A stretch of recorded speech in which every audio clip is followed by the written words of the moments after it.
la palabra del diputado Claudio Poggi. Gracias, presidente. Sin festejar ni sentirme orgulloso, ni sin demasiada alegría, sin alegría.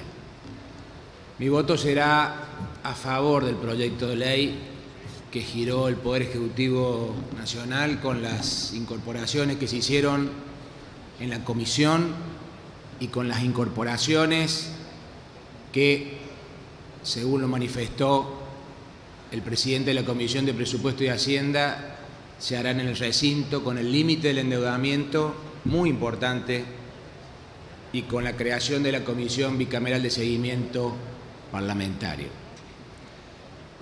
Sin festejar y sin alegría digo porque votar esta ley es votar el mal menor para la Argentina y para los argentinos.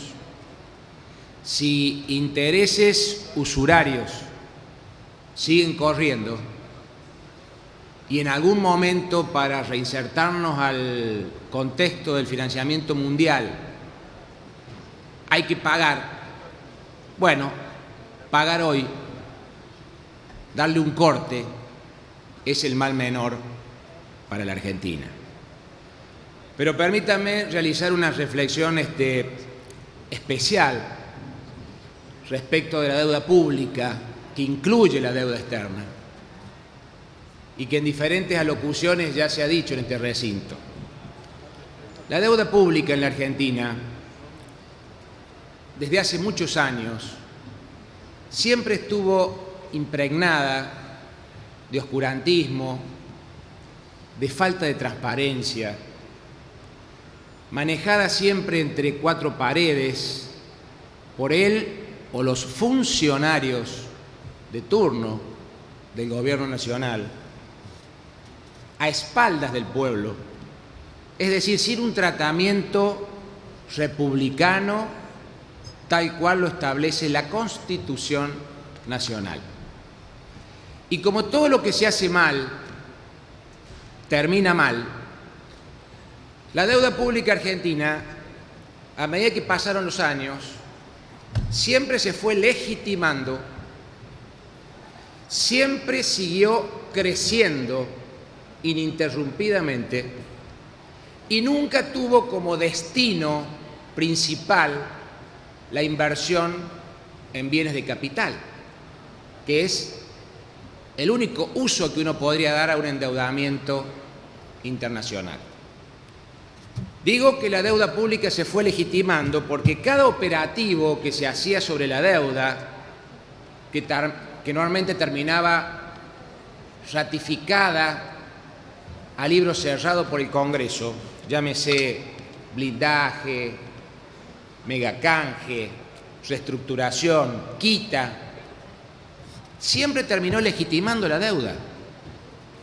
Cuando muchos sospechamos que al menos gran parte de ella no era legítima, siempre se fue legalizando a libro cerrado en este Congreso. Digo también que la deuda nunca dejó de crecer, creció ininterrumpidamente, aún en los procesos de quita. Yo recuerdo que en el 2003 había 150.000 millones de dólares de deuda, en el medio hubo una quita importante y a finales del 2015 terminamos con 250.000 millones de dólares de deuda. Si hacemos jugar la quita, como mínimo duplicamos el endeudamiento, sin contar los pagos que hemos hecho de la misma. Es decir, que la deuda siguió creciendo ininterrumpidamente en los años. Y en tercer lugar, igual de grave, es que nunca el endeudamiento en la Argentina o los nuevos endeudamientos de la Argentina, fundamentalmente los internacionales, o los crecimientos de la deuda pública, tuvieron reflejados en una inversión de capital para el desarrollo económico o para el desarrollo social de un pueblo, que es lo que debe hacer un Estado qué es lo que hace una empresa o qué es lo que hace una familia cuando toma un endeudamiento a largo plazo. Es para cambiar la casa, comprarse la casa, ampliarla o invertir en la empresa.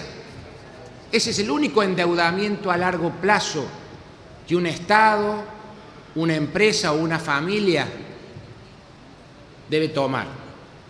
Traducido al Estado, el destino de un endeudamiento internacional a plazos y tasas internacionales, y debe ser la construcción de puertos, aeropuertos, ferrocarriles, carreteras, autopistas en una Argentina tan extensa, agua potable, cloacas, viviendas accesibles para los trabajadores que hoy no pueden acceder a una vivienda.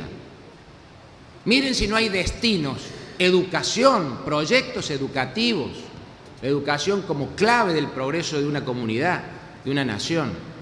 Ese es el destino que la Argentina debe darle al endeudamiento y que nunca se lo dio, o por lo menos no lo vimos. Se fue legitimando la deuda, fue creciendo ininterrumpidamente a lo largo de los años y nunca vimos que tuviera como destino la inversión en desarrollo económico y desarrollo social. Este acuerdo con los llamados fondos buitres, que seguramente son bien buitres, facilitará a los estados y a los privados acceder a unas líneas de crédito. Pero ojo, no caigamos en el error. Yo hablo por el lado del Estado, Estado nacional, estados provinciales, estados municipales. El acceso al crédito que puede abrirse a partir de este pago, si esta ley se autoriza y si los acuerdos se arriban, no puede cometer el mismo error de destinarse a financiar los gastos corrientes superfluos, los gastos corrientes improductivos, sino destinarse, o los déficits que surgen de ese exceso de gastos, sino más bien destinarse al progreso de la nación. Creo que este es otro punto de inflexión de tantos que hemos tenido en el tema de la deuda pública en la Argentina. Y tenemos una nueva oportunidad de cumplir nuestro rol como dirigentes, como gobernantes, como legisladores. La responsabilidad de darle a la deuda pública el tratamiento constitucional que le corresponde, con transparencia y con el destino apropiado. Muchas gracias, presidente.